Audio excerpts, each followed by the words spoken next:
निकोलियस के third class में आपका वेलकम है।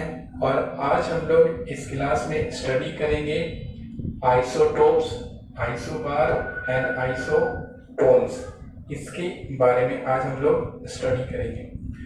तो इसके स्टडी करने से पहले हम लोग यहाँ देख सकते हैं कि आपके सामने तीन वर्ड लिखा हुआ है। एक लिखा हुआ है निकोलियस, एक लिखा हुआ है निकोलियाई और एक लिखा हुआ है न्यूक्लियॉन्स। अब इन तीनों वर्ड में डिफरेंस क्या होता है, हम ये चाहते हैं कि आपको पहले इसके बारे में डिस्कस करें।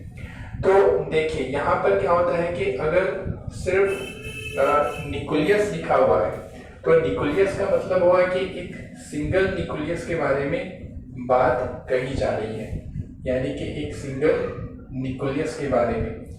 जैसे अगर एग्जाम्पल में आप कहें तो एग्जाम्पल में जैसे कार्बन C6H12 या फिर ऑक्सीजन H16 etc. एक सिंगल निकोलियस के बारे में बात कही जा रही है अगर सिर्फ कहीं पर निकोलियस लिखा हुआ है। अगर निकोलियाई लिखा हुआ है तो एक से ज्यादा, एक ही समय में एक से ज्यादा के बारे में, एक से ज्यादा निकोलियस के बारे में बात की जा रही है। यानी यहाँ पे more than one निकोलियस, more than one निकोलियस, यानी कि एक ही समय में एक ही साथ दो निकोलियस के बारे में यहाँ पर कहा जा रहा है। जैसे कि लिख सकते हैं आप H11 and H12।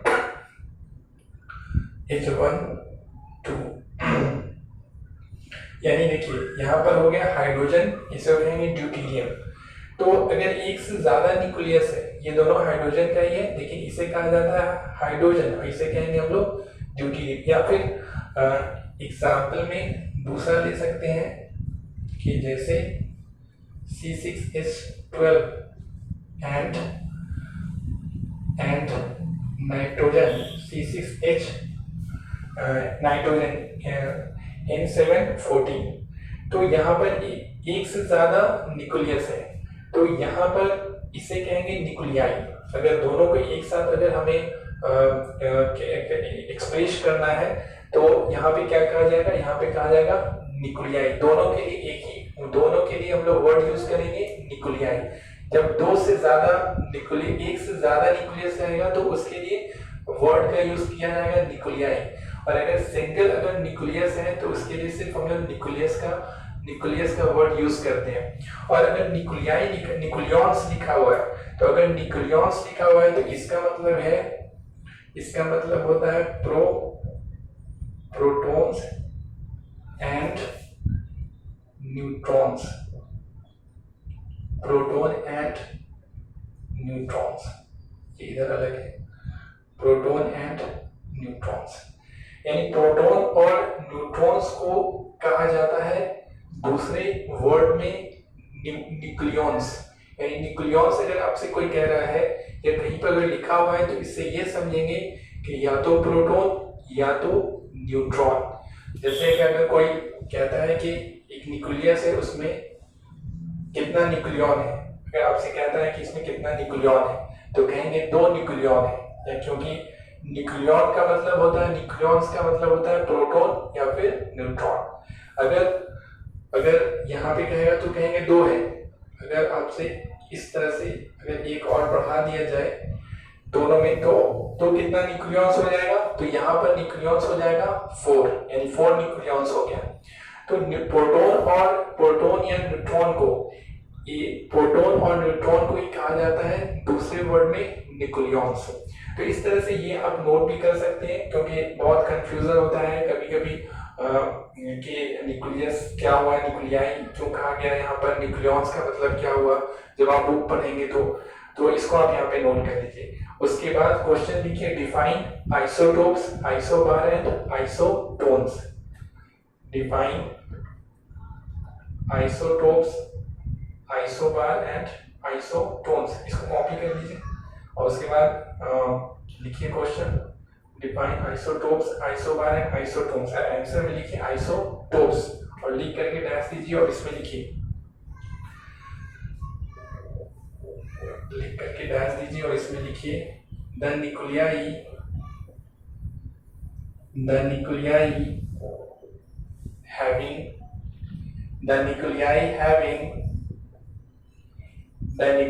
having same atomic number but different mass number is called isotopes.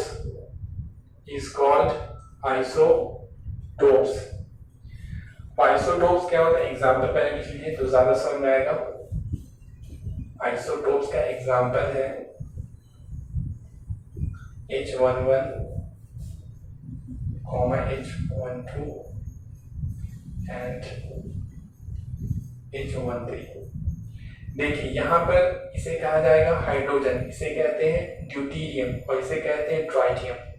इन सब में आप देख सकते हैं हाइड्रोजन 3 फॉर्म में होता है। हम लोग जनरली पढ़ते हैं एक के बारे में, लेकिन हाइड्रोजन 3 फॉर्म में होता है।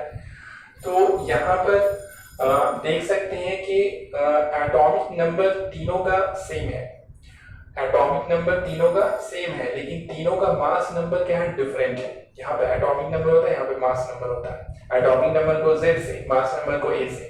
तो ऐसा न्यूक्लियस जिसका एटॉमिक नंबर सेम हो लेकिन मास नंबर अगर डिफरेंट हो, तो ऐसे न्यूक्लियाई को कहा जाता है आइसोटोप्स कहेंगे। इसलिए कहेंगे कि हाइड्रोजन का 3 आइसोटोप्स होता है। एक को कहते हैं हम लोग हाइड्रोजन, एक को कहा जाता है हाइड्रोजन, और इसे कहते हैं ड्यूटीरियम, इसे कहते हैं ड्यूटीरियम, और इसका नाम है ट्राइटियम। इसके बाद दूसरा एग्जाम्पल भी है, वो है आपको हीलियम। तो हीलियम भी 2 फॉर्म में होता है, एक होता है 2, 3 एंड हीलियम होता है 2, 4। यानी यहाँ भी देख सकते हैं कि एटॉमिक नंबर सेम है लेकिन मास नंबर डिफरेंट है। तो हीलियम का 2 आइसोटोप्स होता है, यानी हीलियम का 2 आइसोटोप्स होता है। आइसोटोप्स किसे कहते हैं, ऐसा न्यूक्लियाई जिसका एटॉमिक नंबर सेम हो लेकिन मास नंबर डिफरेंट हो, तो ऐसे न्यूक्लियाई को कहते हैं आइसोटोप्स। तो एग्जांपल लिख लीजिए और उसके बाद हेडिंग बनाइए आइसोबार, ये लिख लीजिए एग्जांपल में, और उसके बाद लिखिए आइसोबार्स और इसको लिख करके डैश दीजिए और इसमें लिखिए आइसोबार में लिखिए द न्यूक्लियाई having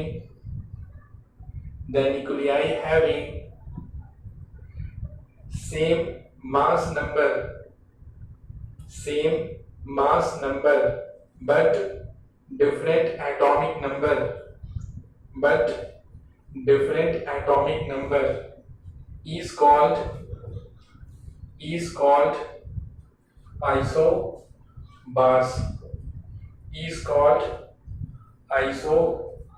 isobars। अब देखिए आइसोबार्स का एग्जांपल देते हैं तो समझ में आएगा कि आइसोबार का एग्जांपल है, ये हो गया ट्राइटियम एंड दूसरा हो गया आपको He23। देखिए यहाँ पर क्या है कि इन दोनों न्यूक्लियस में देखिए एटॉमिक नंबर डिफरेंट है लेकिन मास नंबर सेम है। तो वैसा न्यूक्लियाई जिसका मास नंबर सेम हो लेकिन एटॉमिक नंबर डिफरेंट हो, तो ऐसे न्यूक्लियाई को कहा जाता है, ऐसे न्यूक्लियस को कहा जाता है आइसोबार्स। वैसा न्यूक्लियाई जिसका मास नंबर सेम हो लेकिन एटॉमिक नंबर डिफरेंट हो, तो ऐसे न्यूक्लियाई को कहा जाता है आइसोबार्स। इसी तरह से एग्जांपल में आप देख सकते हैं carbon the nitrogen 715 and oxygen 850। यहाँ पे देखिए, तो यहाँ पे भी क्या है, मास नंबर सेम है लेकिन एटॉमिक नंबर डिफरेंट है। तो एटॉमिक नंबर डिफरेंट है, तो वैसा न्यूक्लियाई जिसका मास नंबर सेम हो, एटॉमिक नंबर डिफरेंट हो, उसे कहा जाता है आइसोबार्स कहते हैं। इसके बाद इसको एग्जांपल में लिख लीजिए, उसके बाद हेडिंग बनाइए आइसोटोन्स।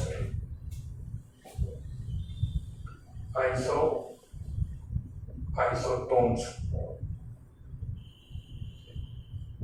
इसमें लिखिए द न्यूक्लियाई, आइसोटोन्स में डैश देके लिखिए the nuclei having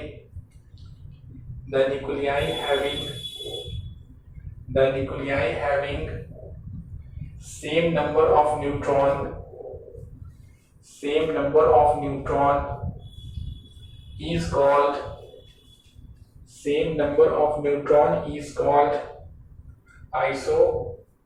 isotones. Same number of neutron is called isotones. इसका एग्जांपल पहले देखते हैं तो ज्यादा समझ में आएगा। C6H13 and कार्बन के बाद नाइट्रोजन 7 and 14। देखिए वैसा न्यूक्लियाई जिसमें नंबर ऑफ न्यूट्रॉन्स क्या हो, सेम हो, न्यूट्रॉन का नंबर सेम होना चाहिए। अब न्यूट्रॉन का नंबर निकालने के लिए हम लोग क्या जानते हैं कि n इक्वल टू होता है a माइनस जेड। अगर इसमें न्यूट्रॉन का नंबर निकालना है तो a की जगह पे 13 हो जाएगा, mass number 13, atomic number z का वैल्यू यहाँ पर 6 है, तो ये कितना आ जाएगा 7 आ जाएगा। यहाँ पर हम लोग देखते हैं इसके लिए तो n इक्वल टू होता है a माइनस z, तो a का वैल्यू रखेंगे 14 और z का वैल्यू 7, तो यहाँ पे भी क्या आ गया 7। देखिए दोनों में 7 7, यानी न्यूट्रॉन का नंबर क्या हो गया, सेम हो गया। तो वैसा न्यूक्लियाई जिसमें न्यूट्रॉन्स का नंबर सेम हो उसे कहा जाता है, उसे हम लोग कहते हैं आइसोटोन्स। इसका दूसरा एग्जांपल है सोडियम। सोडियम का होता है 11 23 एंड मैग्नीशियम। मैग्नीशियम का सोडियम और मैग्नीशियम 12 होता है, 12 24। तो इसमें भी आप 23 में से 11 घटाएंगे तो 12 आएगा, इसमें भी 24 से 12 घटाएंगे तो 12 आएगा। दोनों में न्यूट्रॉन्स का नंबर क्या हो जाएगा, सेम हो जाएगा। तो ऐसे न्यूक्लियाई को जिसमें न्यूट्रॉन्स का नंबर सेम हो तो ऐसे न्यूक्लियाई को कहा जाता है आइसोटोन्स। इसको भी कॉपी कर लीजिए,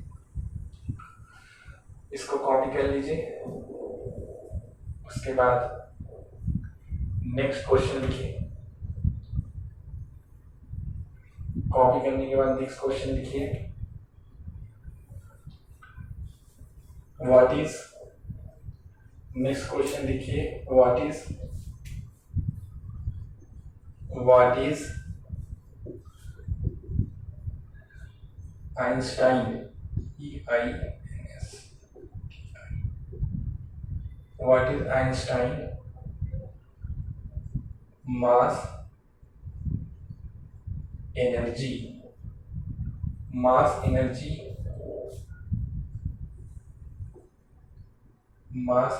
equivalence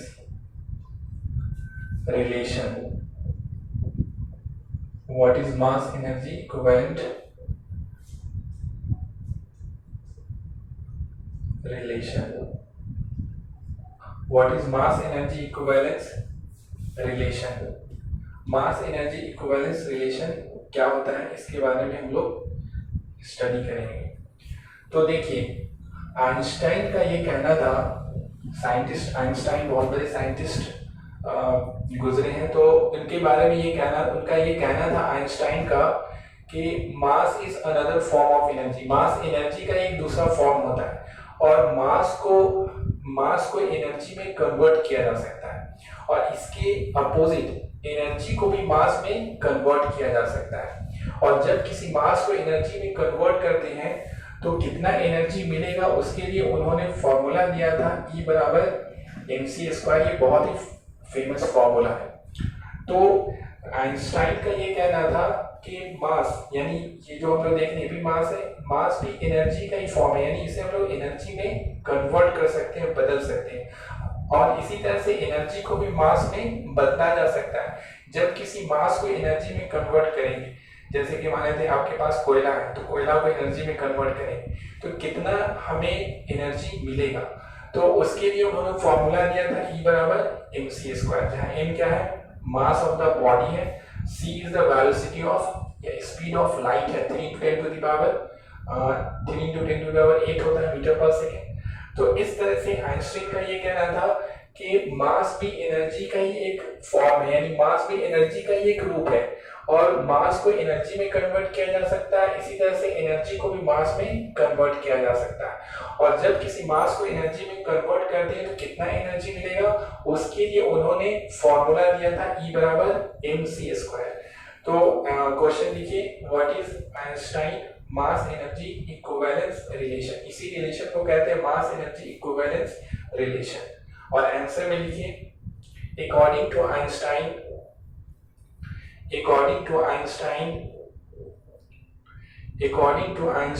comma mass is another form of energy, mass is another form of energy, mass is another form of energy, and it can be converted into energy. It can be converted into energy. Full stop. Similarly,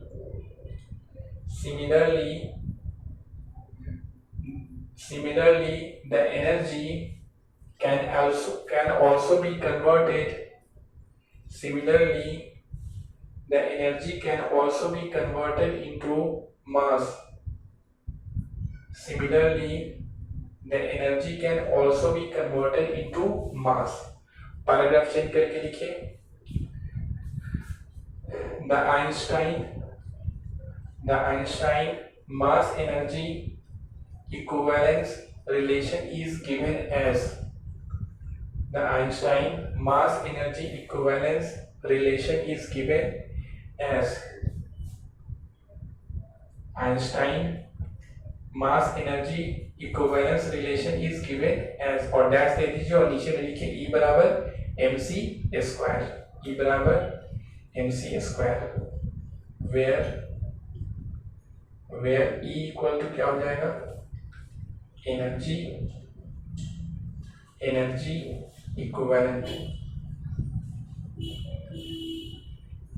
equivalent, और m बराबर हो जाएगा mass of the substance, और c बराबर speed of light, और कितना speed of light होता है, 3 × 10 टू द पावर 8 मीटर पर सेकेंड। तो ये कॉपी कर लीजिए, कॉपी करने के बाद इसे कॉपी कर लीजिए,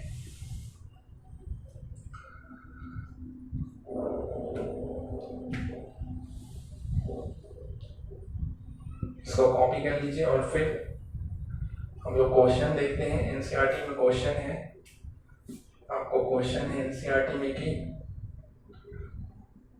find energy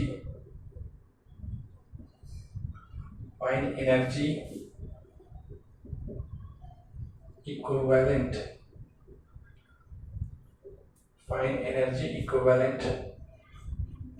of 1 gram substance, 1 gram substance का एनर्जी निकालना है। तो आंसर में क्या हो जाएगा, गिवन क्या दिया हुआ है, तो दिया हुआ है मास, कितना दिया हुआ है 1 ग्राम, तो ग्राम में इसको केजी में कन्वर्ट करेंगे तो ये हो जाएगा 1 × 10 टू द पावर -3 केजी। अब वी नो दैट, तो हम लोग क्या जानते हैं कि मास एनर्जी का इक्विवेलेंस रिलेशन से जानते हैं कि E बराबर होता है mc स्क्वायर, m का वैल्यू यहाँ से रखेंगे तो 1 × 10 टू द पावर -3 × c का वैल्यू, तो c का वैल्यू होता है 3 × 10 टू द पावर 8, और स्क्वायर है, यहाँ से स्क्वायर आ जाएगा। तो इसको जब आप कैलकुलेट करेंगे तो ये तो 1 से मल्टीप्लाई होकर -3 हो जाएगा, और 3 का स्क्वायर करेंगे तो 9, और ये हो जाएगा 8 2 जा 16। तो यहाँ आपको वैल्यू मिलेगा 9 इंटू और 16 में इस 10 -3 को घटाएंगे तो ये हो जाएगा -30 जूल। यानी 1 ग्राम अगर कोई सब्सटेंस है उसको अगर एनर्जी में कन्वर्ट करेंगे तो कितना एनर्जी मिलेगा, 9 into 10 to the power, sorry यहाँ प्लस होगा, 9 into 10 to the power 30 joule energy मिलेगा। तो इस तरह से हम कोई अगर मास दिया हो तो उसे आप एनर्जी में कितना एनर्जी मिलेगा, तो आइंस्टाइन के मास एनर्जी इक्विवेलेंट रिलेशन से आप उसे निकाल सकते हैं। अब इसके बाद नेक्स्ट क्लास में हम लोग देखेंगे आगे। Okay, thank you.